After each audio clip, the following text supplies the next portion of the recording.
आज फौज मुशरक की तरफ जाएगी। नहीं, आज फौज मगरिब की तरफ जाएगी। मेरे सिवा यहाँ कोई हाकिम नहीं है। बड़े नादान हो चौधरी साहब। उस्ताद मोहतरम, अगर कायनात के दो खुदा होते। तेरी जागीर। इंसान की फितरत है कि जब भी उसके पास थोड़ी सी दौलत या थोड़ी सी ताकत आ जाती है तो उसके अंदर का फिरौन जाग उठता है। वो ये समझने लगता है कि वही सब कुछ है। मेरे सिवा यहाँ कोई हाकिम नहीं है। तारीख गवाह है कि बड़े बड़े बादशाह आए जिन्होंने कहा अना रब्बुकुमुल आला, यानी मैं तुम्हारा सबसे बड़ा रब हूं। मैं तुम्हारा सबसे बड़ा रब हूँ। उन्होंने अपने महलों को जन्नत समझा और अपनी फौज को अपनी ताकत। ये महल ही मेरी जन्नत हैं और मेरी फौज ही मेरी ताकत है। लेकिन आज उनकी हड्डियों का चूरा भी नहीं मिलता। उनके नाम सिर्फ किताबों में रह गए हैं। आखिर उनकी बादशाहत को किसने छेना? वो कौन हैं जो मौत के बाद भी जिंदा हैं?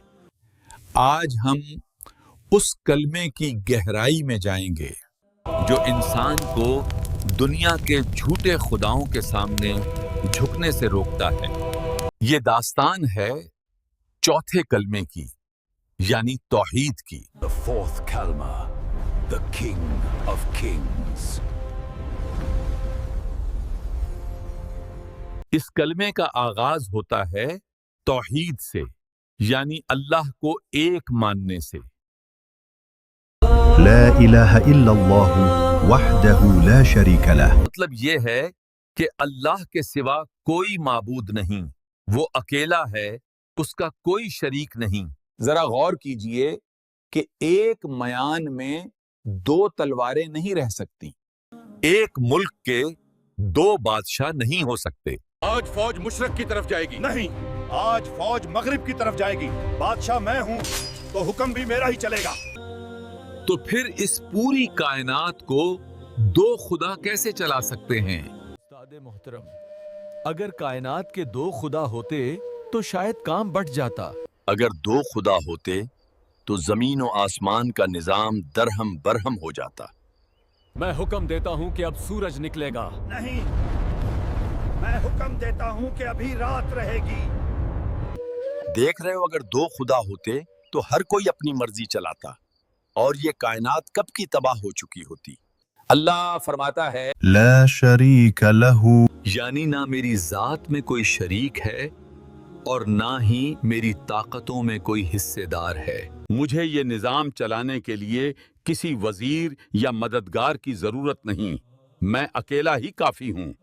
कलमे का अगला लफ्ज है लहुल मुल्कु, यानी बादशाहत और मुल्कियत सिर्फ उसी की है। दुनिया के बादशाह सिर्फ जमीन के एक टुकड़े पर चंद सालों के लिए राज करते हैं, फिर या तो तख्ता उलट जाता है या मौत आ दबोचती है।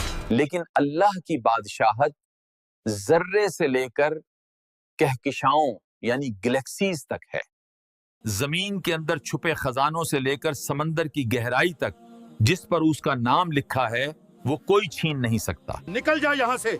ये खेत, ये बाग, ये जमीन सब मेरी है। यहाँ का जरा जरा मेरी जागीर है।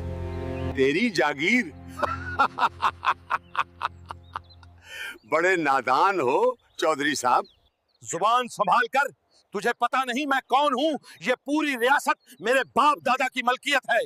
तो जरा ये बता, तेरे दादा से पहले इस जमीन पर किसका नाम था? वो मेरे परदादा की थी। और उनसे पहले? तो उससे पहले किसी और की होगी। तुझे क्या?